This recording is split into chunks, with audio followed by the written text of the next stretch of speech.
Hello everyone, मैं हूं आपका दोस्त निशांत और ज्ञान सफारी में आपका स्वागत है। जब भी किसी इंटेलिजेंस एजेंसी की बात होती है तो उसमें सबसे ऊपर अगर किसी इंटेलिजेंस एजेंसी का नाम आता है तो वो मोसाद है। और जब भी कभी एजेंट्स की बात होती है, खुफिया एजेंट्स की बात होती है, तो सबसे ऊपर नाम आता है एली कोहेन का, जो कि मोसाद के ही एक एजेंट थे। और ऐसे एजेंट थे जो कि दूसरे देश में जाकर इतना अपनी पहुंच बना लेते हैं कि वो उस देश के एक समय पर उनका नाम राष्ट्रपति के लिए भी एक तरीके से उठाया जाता है कि इनको इस देश का राष्ट्रपति बना दिया जाए।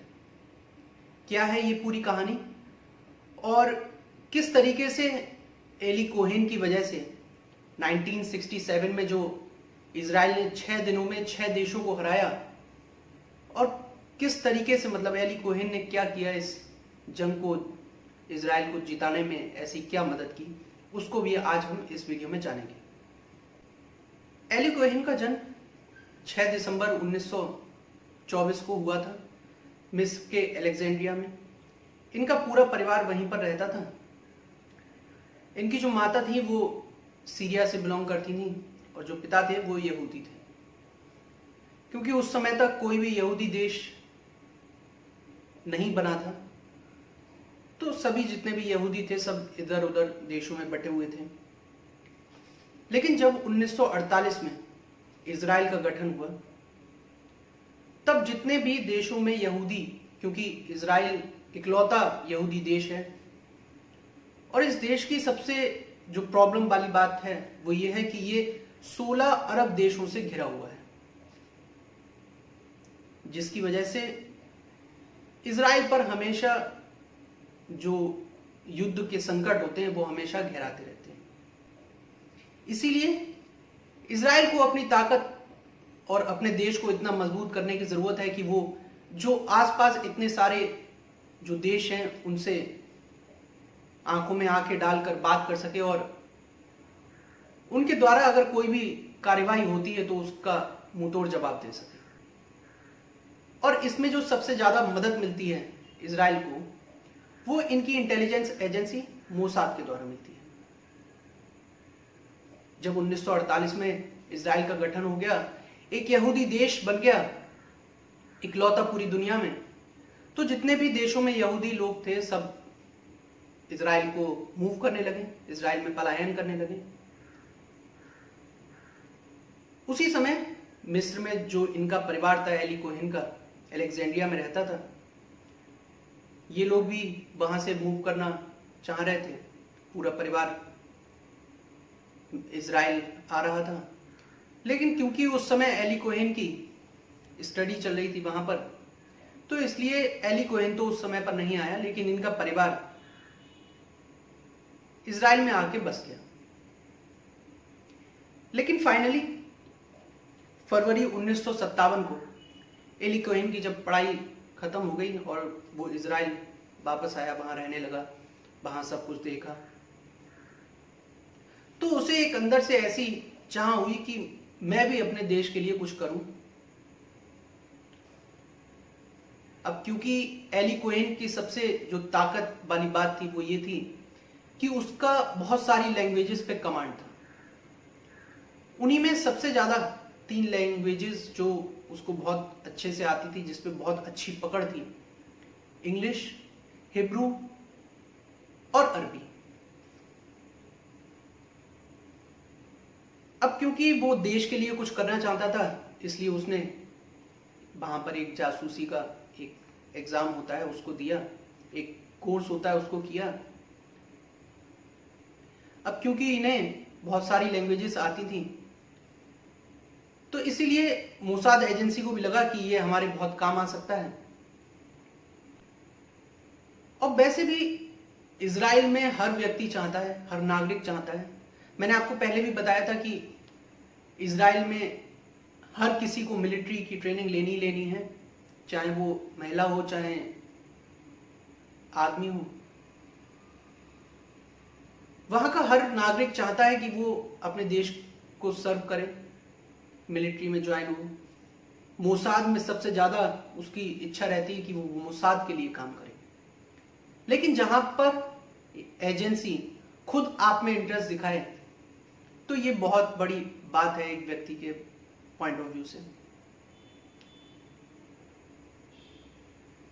इसी दौरान एग्जाम चली रहे थे। 1959 में एली कोहेन शादी करते हैं नादिया नाम की एक लड़की से जो कि वहीं की रहने वाली थी। 1960 से पहले मोसाद से जब इन्होंने काम करना शुरू किया था वो 1960 से स्टार्ट किया था, और 1960 से पहले ये इजराइल में ही ट्रांसलेटर और अकाउंटेंट की जॉब इन्होंने की थी। 1960 में जब फाइनली ये मोसाद के लिए काम करना शुरू किए, इनकी ट्रेनिंग हुई, और ट्रेनिंग पूरी करने के बाद, क्योंकि इजराइल का जो सबसे बड़ा खतरे वाला देश है, जिसके साथ सबसे ज्यादा दुश्मनी रहती है, वो है सीरिया। सीरिया और इजराइल का अगर मैं आपको बेस्ट एग्जाम्पल अगर कोई दूं तो आप इंडिया और पाकिस्तान से समझिए। जिस तरीके से इंडिया और पाकिस्तान में हमेशा तनातनी रहती है, वही सेम कंडीशन इजराइल और सीरिया में भी रहती है। 1961 में जब ट्रेनिंग पूरी हो गई, इनको सीरिया के लिए एक मिशन पे भेजा गया कि सीरिया में जाके जो वहां की खुफिया जानकारी है वो हमें प्रोवाइड करो। लेकिन ये सीरिया में डायरेक्ट नहीं पहुंचे। 1961 में जब इजराइल से निकले तो एक दो देशों में रहने के बाद अर्जेंटीना की जो कैपिटल है ब्यूनस आयर्स, वहां पर एक बिजनेसमैन के तौर पर ये वहां रहने लगे। बिजनेस के तौर पर इन्होंने दिखाया कि मैं कपड़े और फर्नीचर का इंपोर्ट एक्सपोर्ट करता हूं। वहां के और व्यापारियों से जान पहचान हुई। अर्जेंटीना में भेजने का मेन पर्पस जो था वो ये था कि जब सीरिया में एली कोहेन पहुंचे तो किसी को ये शक ना हो कि ये इजराइल का जासूस है या इजराइल से आया हुआ व्यक्ति है। इसकी पहचान पूरी तरीके से बदल दी गई, और इसी वजह से इनका एक नया नाम रखा गया, कामेल अमीन थाबित। इस नाम के साथ एक पूरा नया सब कुछ तैयार किया गया। ये इनका नाम ये है और ये बिजनेसमैन है, ये कपड़े और फर्नीचर के व्यापारी इंपोर्ट एक्सपोर्ट करते हैं। ब्यूनस आयर्स में ही सीरिया का एम्बेसी डिपार्टमेंट भी था।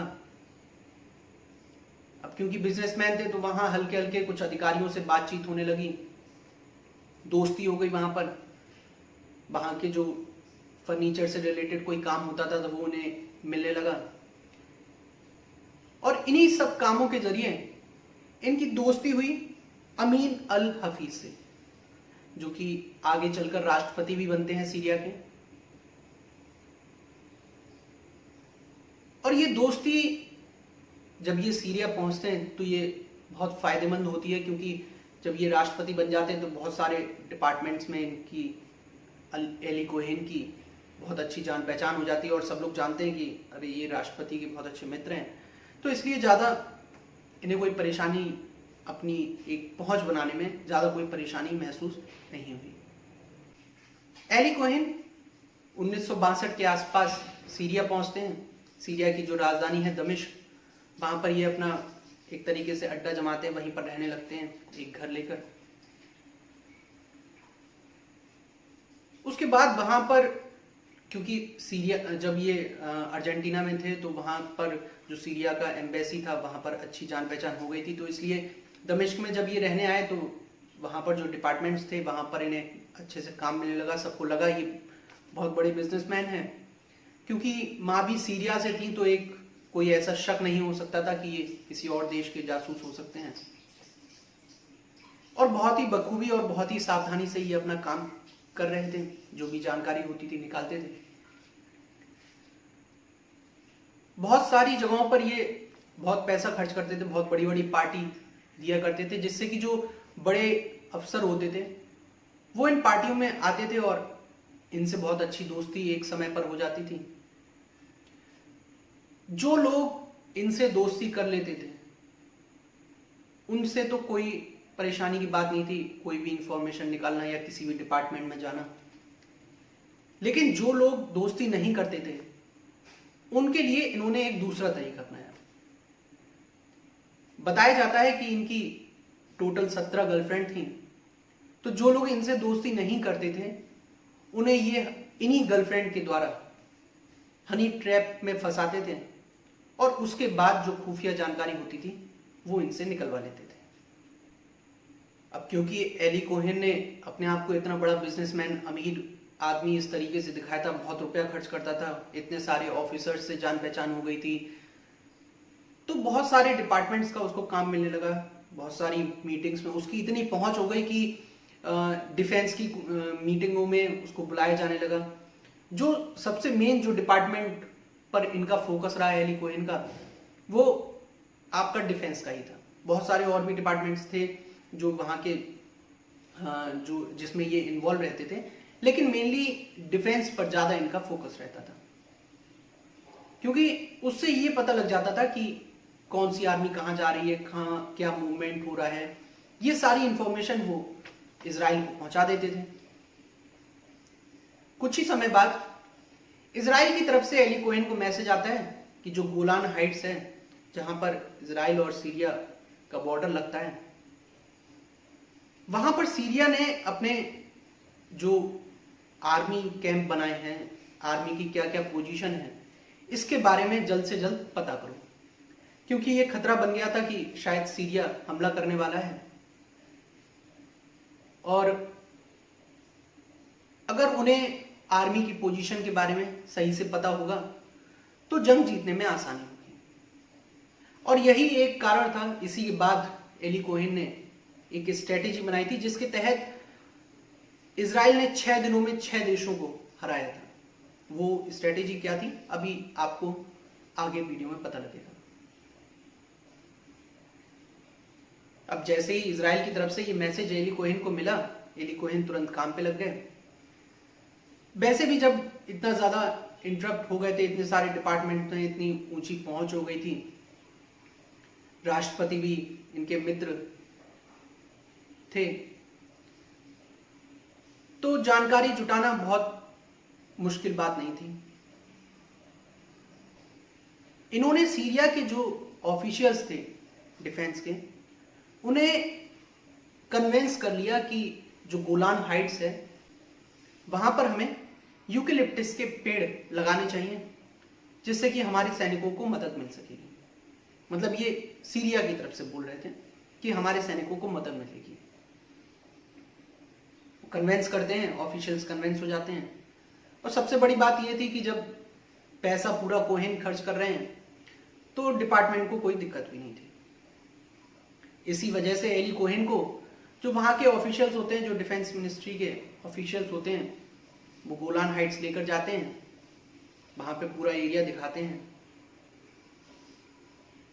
एली कोहेन जो पेड़ लगाता है यूकेलिप्टस के, वो इस तरीके से लगाता है जो कि इजराइल के सैनिकों को एक मैप की तरह फायदा देगा।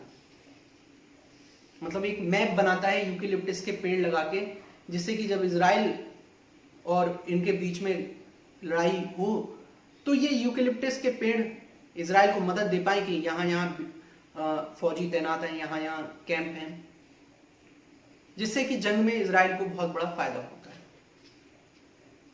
1967 में 6 देश, मिस्र, सीरिया, जॉर्डन, यमन, इराक और कुवैत, ये 6 मिलकर, पहले 3 ही थे लेकिन उसके बाद फिर 3 और हो जाते हैं, ये 6 देश मिलकर इजराइल पर हमला बोलते थे। गोलान हाइट्स की तरफ ही ये लड़ाई होती है। अब क्योंकि एली कोहेन ने जो यूकेलिप्टस के पेड़ लगाए थे उससे इजराइल के सैनिकों को बहुत मदद मिली और इजराइल के सैनिकों ने इस पूरी जंग को 6 दिनों में ही खत्म कर दिया।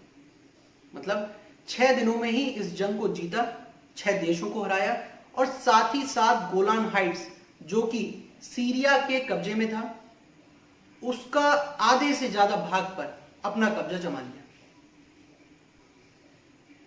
1967 में ये जंग तो जीत ली गई, लेकिन इस जंग से मतलब 1967 से ठीक 2 साल पहले 1965 में कुछ लोगों को शक होता है कि शायद हमारी जो खुफिया जानकारी है वो कैसे भी करके इजराइल पहुंच रही।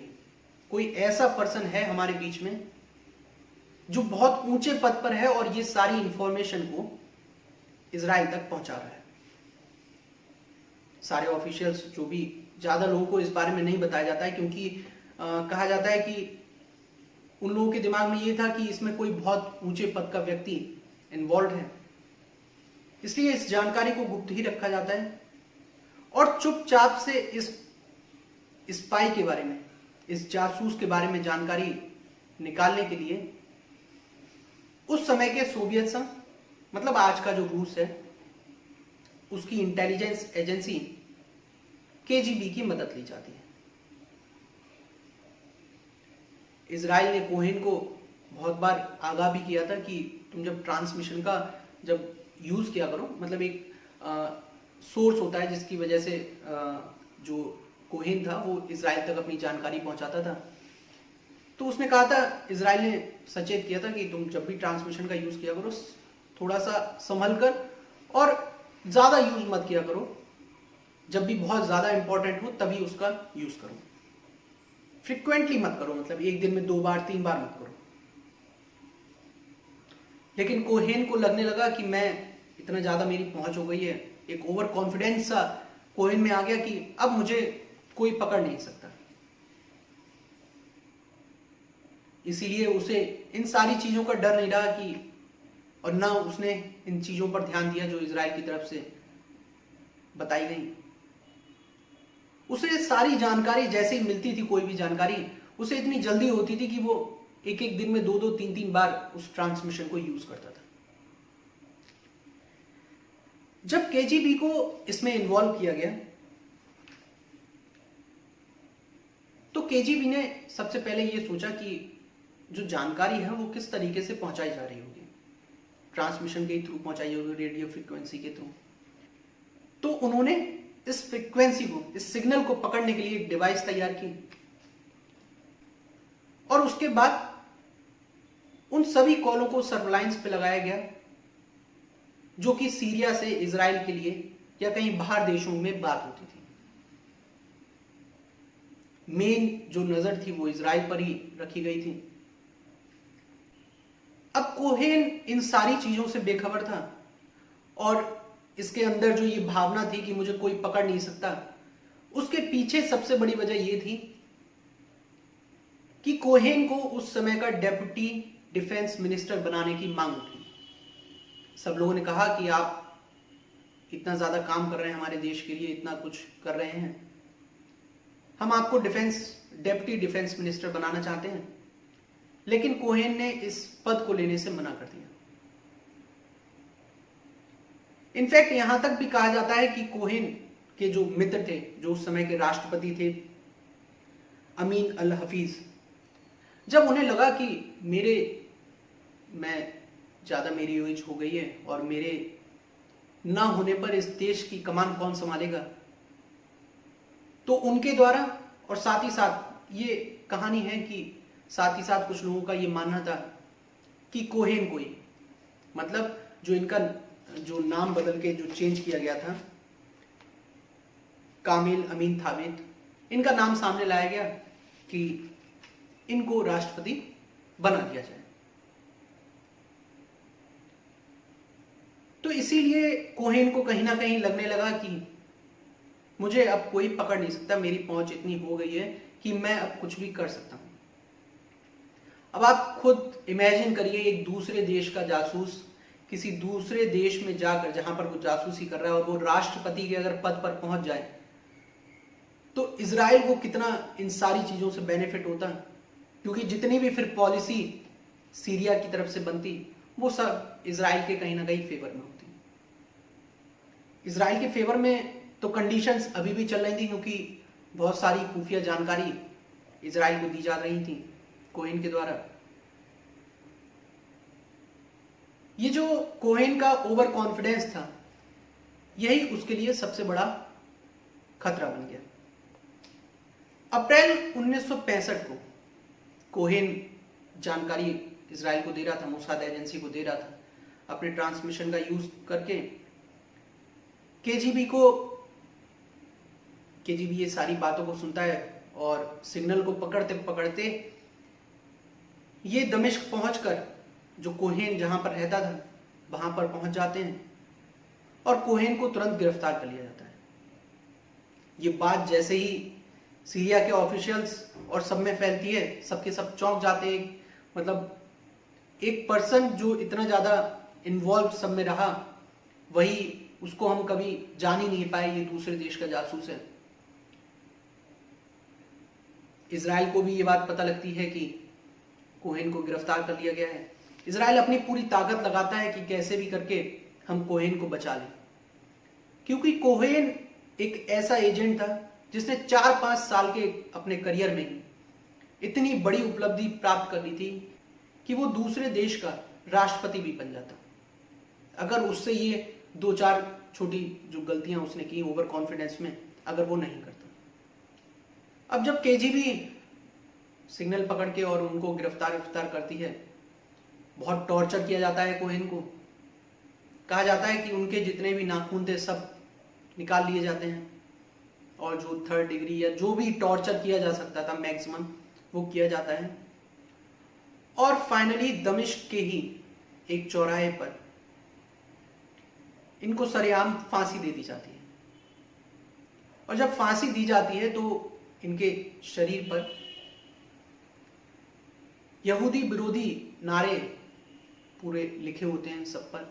कहा जाता है कि ये सीरिया की तरफ से इजराइल को तोहफा है हमारा। इजराइल ने बहुत कोशिश की पहले तो उसको बचाने की, उसके बाद जब सीरिया ने फांसी की सजा सुनाई थी तब बहुत कोशिश की कि कैसे भी करके फांसी की सजा रुक जाए। उसके बाद जब फांसी दे दी गई, उसके बाद कोशिश की कि हमें कम से कम कोहेन की बॉडी तो दे दी जाए, लेकिन सीरिया ने हर एक चीज को नकारना शुरू कर दिया। मतलब हर एक चीज को उन्होंने नकारा कि हम फांसी नहीं रोकेंगे, हम आपको बॉडी भी नहीं देंगे। इनफैक्ट आज तक कोहेन की बॉडी के बारे में किसी को पता नहीं कि कहां पर दफनाई गई थी। इजराइल की एजेंसी मोसाद ने बहुत कोशिश की, लेकिन वो इस बारे में पता कर नहीं पाए। लेकिन कुछ ही समय पहले सन 2018 में मोसाद एजेंसी को एक बहुत बड़ी सफलता मिलती है। कोहेन जो घड़ी पहनता था, जो उसने गिरफ्तारी के समय पर भी पहन रखी थी और जो कि उसकी एक जो नई इमेज थी उसके साथ उसको रखा गया था, मतलब वो एक उसकी इमेज का एक पार्ट था, वो घड़ी 2018 में मोसाद को मिल जाती है। उस घड़ी को इजराइल लाया जाता है, वहां के प्रधानमंत्री इसका अनाउंसमेंट करते हैं। मोसाद एजेंसी के जो एजेंट्स हैं उनको बधाई दी जाती है। कुछ समय तक तो इस घड़ी को म्यूजियम में रखा जाता है, लेकिन उसके बाद जो इनकी वाइफ थी नादिया, उनको ये घड़ी दे दी जाती है। तो ये पूरी कहानी एक ऐसे एजेंट की जिसमें इतनी काबिलियत थी कि वो दूसरे देश का इतनी सावधानी पूर्वक उसने ये सारे काम किए और दूसरे देश का राष्ट्रपति बनने की जो एक दौड़ थी उसमें तक शामिल हो गया। इसीलिए मोसाद एजेंसी को और उनके एजेंट्स को इतना खतरनाक माना जाता है कि हर एजेंसी, हर देश इनसे खौफ खाता है और कोशिश करता है कि पंगा इनसे ना ही लेना पड़े, क्योंकि जिस तरीके से इनके एजेंट्स काम करते हैं। मैंने आपको युगांडा जो जहां पर एक प्लेन को हाईजैक करके युगांडा ले जाया गया था उसके बारे में बताया था कि किस तरीके से वो वहां जाकर अपने सारे साथियों को बचाकर लेकर आते हैं। और भी बहुत सारे ऑपरेशंस मोसाद के द्वारा और उनके एजेंट्स के द्वारा किए गए, जो मतलब ऐसी कहानियां हैं कि आप सुनेंगे तो आपके रोंगटे तक खड़े हो जाएंगे। आप खुद सोचिए, जब ये ऐसा एजेंट 4-5 साल के अपने करियर में ही इतने ऊंचे पद पर पहुंच जाता है, तो उस एजेंसी की काबिलियत, उन एजेंट्स की काबिलियत पर कोई शक नहीं। किया जा सकता। इस एजेंसी का इतना नाम हो जाना, इसके पीछे भी एक रीजन है। ऐसा नहीं है कि रॉ एजेंसी जो हमारे देश की इंटेलिजेंस एजेंसी है उसमें काबिलियत नहीं है, उसके एजेंट्स ऐसा नहीं कर सकते। लेकिन इजराइल की और इंडिया की दोनों की कंडीशन में और दोनों की राजनीति पॉलिटिक्स में और साथ ही दोनों की एजेंसी में बहुत बड़ा डिफरेंस है। सबसे बड़ा डिफरेंस यह है कि इजराइल में कोई भी गवर्नमेंट क्यों ना बने,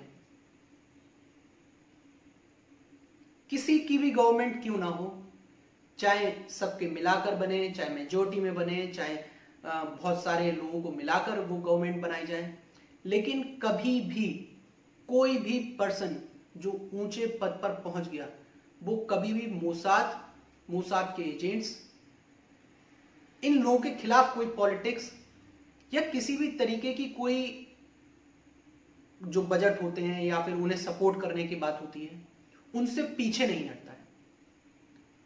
जैसे कि जब एली कोहेन की जब गिरफ्तारी हुई थी तो इजराइल ने अपनी पूरी ताकत लगाती थी, जितने देशों से बात कर सकता था उसने सभी देशों से सीरिया पर प्रेशर बनाने की कोशिश की कि वो कैसे भी करके एली कोहेन को बचा लें। और जब फांसी होने वाली थी तब भी बहुत कोशिश की गई, लेकिन क्योंकि जब जासूसी वाले केस होते हैं तो उसमें रूल्स एंड रेगुलेशंस कुछ बदल जाते हैं, इजराइल नहीं बचा पाया। लेकिन इजराइल खुलकर सामने आया अपने एजेंट्स को बचाने के लिए।